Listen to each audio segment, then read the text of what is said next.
Bon alors aujourd'hui, je vais avoir besoin de votre aide pour décoder un message. Le voici, je vous le lis tout de suite. Alors ça dit: Salut, est-ce que tu aurais une astuce pour prendre une photo avec par exemple un homme et par la suite lui rajouter une huile spécifique qu'il doit tenir dans sa main sur une photo et puis sur une autre photo avec exactement la même huile, il va s'en mettre dans la barbe, une autre ville où il va lui faire un bisou par exemple, etc. Donc déjà, première chose, merci de m'écrire, mais s'il vous plaît, relisez-vous. Mais bon, admettons, on va dire que c'est le correcteur orthographique qui s'est un peu trompé et emballé, mais pour autant, bon, j'ai quand même compris la première partie du message. Donc on va traiter ça, c'est-à-dire qu'on va voir ensemble comment créer en fait des shootings produits vous-même directement sur Midjourney, ce qui va sûrement vous permettre de faire pas mal d'économies, puisque quand on regarde sur Google, voilà combien coûte un shooting produit. Alors j'ai une sacrée fourchette entre 50 et 13 000 euros, donc oui, c'est une giga fourchette, mais pour autant on voit quand même que ça coûte de l'argent, donc autant le faire vous-même, et je vais vous montrer comment vous pourriez faire avec Midjourney. Donc c'est parti, on passe sur mon écran et je vous montre tout ça. Juste avant de commencer, je tiens quand même à vous dire que je venais de mettre à jour mes deux formations. Je viens de rajouter une vidéo dans chacune des deux formations. Donc vous avez Speedjourney, donc ça c'est pour les débutants, et vous avez BD IA, donc qui vous apprend à créer votre BD et manga avec Midjourney. Et donc Noël oblige et mise à jour oblige, je vous fais une petite promo de 30% qui va courir jusqu'à demain, jusqu'à minuit, donc jusqu'au mercredi 25 décembre à minuit. Donc si ça vous intéresse, c'est les deux liens qui sont dans la description. Voilà, du coup on va filer sur nos shootings produits maintenant qu'on a vu ça. Alors ce que nous disait quand même Axel, et il y avait une grosse erreur je pense dans ce message, c'est que lui il dit prendre une photo avec par exemple un homme et par la suite de rajouter une huile spécifique donc pour la barbe. Donc là je pense que c'est une erreur, je pense qu'il prend le problème à l'envers, puisque sur Midjourney, comme vous le savez, vous ne pouvez pas utiliser une photo de référence par exemple d'un produit et ensuite le recréer sur Midjourney, ce sera pas possible. Donc il faut faire ça à l'envers. Il faut d'abord que vous partiez de votre produit et ensuite dans la section Edit, ici dans le coin à gauche de l'écran, donc sur Midjourney, eh bien vous allez pouvoir éditer votre propre photo perso et ensuite vous allez construire tout autour. Donc c'est bien comme ça qu'il faut prendre le problème. C'est pas créer d'abord la scène et ensuite rajouter votre produit, ce qui sera impossible. C'est d'abord mettre votre produit et ensuite créer autour donc toute la scène que vous voudrez. Donc on va voir ensemble, j'ai fait quelques tests et j'ai commencé, on va dire, par une petite erreur. C'est-à-dire que, une erreur, pas vraiment, mais je pense qu'il y a mieux à faire que ça. C'est-à-dire qu'au début, donc j'ai pris une photo d'une huile de barbe que j'ai trouvée sur Google et je me suis dit que j'allais partir d'une image en fond transparent comme vous le voyez ici. Comme ça, j'ai pas besoin de le découper. Et ensuite, on sait que quand on ajoute une image comme ça en fond transparent dans la section Edit de Midjourney, alors juste, je vais y retourner ici. Sur Edit, c'est là, vous allez dans Edit New Image et vous ajoutez une image. Donc soit vous l'uploadez donc directement de votre ordinateur ou alors vous éditez depuis une URL. Voilà, pour ceux qui auraient oublié comment ça fonctionnait. Donc maintenant, je vais retourner sur mon image de tout à l'heure où donc je me suis dit, je vais partir d'une image sur fond transparent et ensuite je vais l'éditer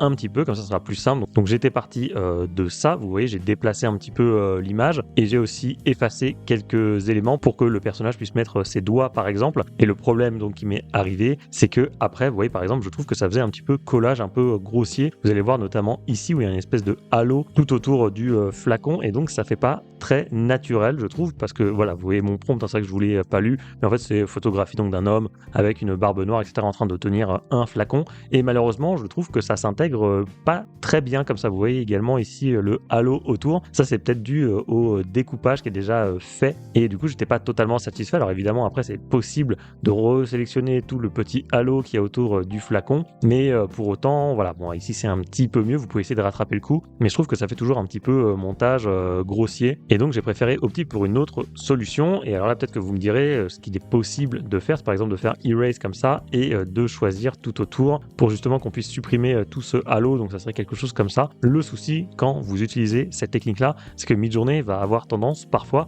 à recréer un petit peu la bouteille et à changer sa forme. Donc ça je vais vous montrer un exemple où par exemple voilà, j'étais parti d'une bouteille de Coca-Cola comme ceci, je vais vous montrer ce qui est arrivé de temps en temps. Voilà par exemple sur cette image, comme j'avais sélectionné un petit peu le bas de la bouteille en verre, et bien Midjourney a inventé forcément la suite de la bouteille. Alors là, évidemment l'image est complètement ratée, c'est pas ça qu'il faut regarder, c'est vraiment à ce niveau-là. Donc voilà, c'est un peu le problème quand vous sélectionnez tout le contour, parce que parfois Midjourney va changer la forme de l'objet et vous l'avez aussi sur cette image-là. Vous voyez que la bouteille a été complètement transformée. Donc du coup, face à ça, j'ai décidé d'opter pour une autre solution que je vais vous montrer. Et la solution, eh bien, c'était de conserver en fait une partie du décor. Donc, est-ce que je peux zoomer pour vous montrer? Ou bah, alors, le problème, c'est que c'est sur fond gris, mais en fait, j'ai laissé un tout petit peu de marge un peu partout. Alors, sauf sur certaines zones, parce que je voulais quand même qu'il y ait une main qui saisisse l'objet, donc j'étais obligé d'en prendre un petit peu sur les côtés. Mais vous voyez là, c'est vrai que c'est sur fond gris, donc j'espère que vous verrez quand même un petit peu. Mais j'ai quand même laissé le contour comme ça. J'ai toujours les ombres. Le flacon est toujours bien intégré et j'ai trouvé que ça donnait des résultats qui étaient bien meilleurs. Et je l'ai laissé un petit peu en bas aussi. Et donc je vais vous montrer. Voilà, j'ai obtenu des résultats comme ça par exemple. Là, c'était mieux. En fait, j'avais laissé un petit peu de fond qui était déjà existant sur l'image. Donc je suis pas parti d'une image sur fond transparent et j'en ai laissé un peu comme ça. Midjourney pouvait repartir de ce fond, pouvait repartir de l'ombre et je trouve que ça donnait des résultats un petit peu plus naturels. Comme ici, par exemple, c'est très bien. Et celle que j'ai gardée, c'est celle-là. Et en fait, tout le gris que j'avais gardé, eh bien, ça a permis après à Midjourney de réinventer un fond. Donc ça, il sait très bien le faire. Mais ça permet aussi de mieux intégrer le flacon, je trouve. Donc voilà, plutôt que de partir d'un objet sur fond transparent, prenez une photo de votre produit et ensuite détourez un tout petit peu avec l'in-painting. Donc c'est-à-dire que normalement, ça, voyons voir, si j'arrête tout, voilà, c'était un truc comme ça en fait que j'ai fait. J'ai dû faire quelque chose dans ce style. On va la garder en grand comme ça, vous verrez bien. Et ensuite, j'ai fait erase et j'ai dû supprimer globalement tout ce qu'il y avait autour comme ceci, mais j'en ai gardé une toute petite partie, voilà, comme ça c'était déjà bien intégré, dommage pour le gris sur fond gris, mais voilà, vous comprenez un petit peu le truc, comme ça c'est mieux intégré, je trouve, et donc une fois qu'on a notre personnage ici, et bien ensuite on peut inventer, par exemple, alors je reprends le message de base, donc il voulait effectivement un homme qui tient une huile spécifique, donc ça c'est fait, ensuite sur une photo, puis sur une autre avec exactement la même huile, il va se mettre la main dans la barbe. Donc ça, ensuite vous faites de l'in-painting, c'est-à-dire que vous repartez de cette image-là. Et ensuite, alors j'ai fait plusieurs essais pour lui rajouter sa main. Ça n'a pas été si simple que ça. Donc j'ai eu plusieurs choses comme ceci. J'ai dû m'y reprendre à plusieurs fois, par exemple là, et ensuite je suis reparti de cette image-là. Et voilà, vous voyez, j'ai fait un peu d'in-painting et au bout d'un moment, j'ai obtenu, alors pas celle-là non plus, et celle-là. Voilà, celle-là, c'est pas mal. On a l'impression quand même qu'il touche sa barbe et qu'il est peut-être en train de mettre l'huile dessus. Donc voilà, après, c'est juste une question d'in-painting. C'est pas ce qu'il y a de plus difficile sur Midjourney, même si là, c'était un petit peu galère. Vous avez vu, j'ai fait plusieurs essais. Mais en gros, voilà comment ça fonctionne. Donc on a bien notre flacon de base. Ça n'a jamais bougé. Cette fois-ci, on l'a mieux intégré. Et ensuite, on a fait de l'in-painting. Et ça, c'est si vous voulez mettre votre flacon avec un personnage, mais vous pourriez le faire aussi avec des décors et vous feriez exactement la même technique. Donc là, c'est ce que je vous montre ici. Par exemple, voilà, ici, alors je vais supprimer le prompt, comme ça on verra mieux. Et j'ai gardé une partie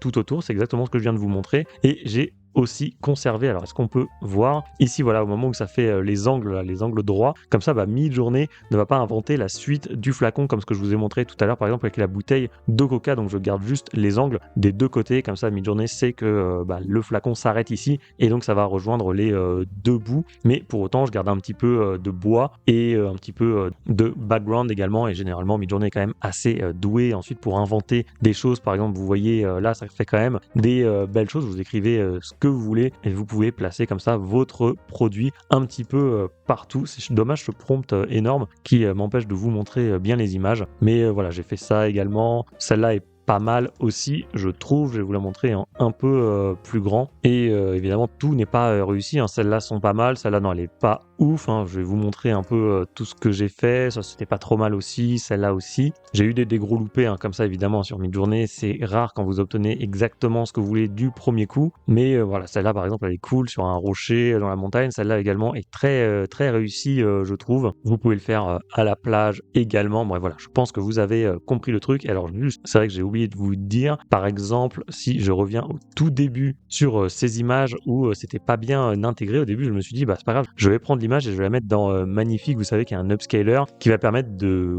supprimer un petit peu ce côté collage grossier. Le problème avec Magnifique, donc je vais vous montrer ça, par exemple c'est l'image initiale, donc on voit bien qu'il y a écrit huile de barbe, mais le problème est toujours avec ce montage un petit peu grossier, un petit peu collage. Mais si après je le passe dans Magnifique, alors certes la qualité est mieux, vous le voyez au niveau du front, tout ça c'est beaucoup mieux par rapport à l'image précédente qui était plus lisse. Donc là-dessus, magnifique et très fort. Sauf que il va modifier un petit peu le texte aussi. Donc on n'aura plus écrit huile de barbe, on aura écrit je sais pas trop quoi. Donc ça, c'est un petit peu le problème encore de cet upscaler, c'est que ça va modifier le texte. Donc si vous avez vraiment du gros texte, ça va pas poser de problème. Et si ce sont vraiment des petites lettres, ça va être problématique. Donc c'est pour ça que j'ai pas utilisé de retexture ou un outil comme Magnifique et que j'ai utilisé une autre technique. Bon, et ensuite, pour la troisième partie du message, là, c'était un petit peu plus compliqué à comprendre. Donc, il va s'en mettre dans la barbe, ok, une autre ville où il va lui faire un bisou. Donc là, j'imagine qu'il voulait peut-être une femme en train d'embrasser le mec sur la joue. Je pense que c'est ça. Et dans ce cas-là, il suffit peut-être de faire de l'inpainting comme ceci. Donc là, c'est plutôt de load painting pour le coup. Et ensuite, peut-être un petit peu trop grand, et sélectionner ici, tout simplement, je pense. Hop, voilà, comme ceci. Et là, voilà, on peut tester, mais je pense que c'est comme ça que ça va fonctionner. Et on met, voilà, par exemple, une femme embrasse un homme barbu sur la joue. On peut faire submit edit comme ceci et là on verra bien, mais normalement le but c'est qu'on ait effectivement une femme qui, putain de bordel, voilà, on peut dire que le modérateur le plus puissant de l'univers a encore frappé, donc c'est très chiant. Donc écoutez, voilà, je pense que vous avez compris ce que je voulais faire. Je vais pas m'emmerder à essayer de trouver une astuce à écrire dans une langue ou en je sais pas quoi. C'est très très pénible cette censure. Donc il y a certainement moyen de contourner le truc en écrivant en je sais quelle langue ou en tournant la phrase différemment. Mais là, énorme flemme. Déjà, j'ai déjà envie de casser mon écran, donc on va s'arrêter là, je pense, pour ce tuto. En tout cas, ce qu'il faut que vous reteniez, c'est que vous devez partir donc du produit, l'image du produit, et ensuite de construire autour, et pas l'inverse. Autrement, vous n'y arriverez jamais avec Midjourney. Bon, voilà, je fais pas beaucoup plus long. J'espère que ce tuto vous aura été utile. Moi, je pense que ça va vous permettre de faire pas mal d'économies, surtout si vous vendez vos propres produits. N'oubliez pas les 30% de réduction sur les 2 formations. Vous avez jusqu'à demain minuit, donc le mardi 25 jusqu'à minuit pour en profiter si ça vous intéresse. Les 2 liens sont dans la description. Et enfin, moi, je vous souhaite de bonnes fêtes de fin d'année. Je sais pas si je referai une vidéo d'ici là.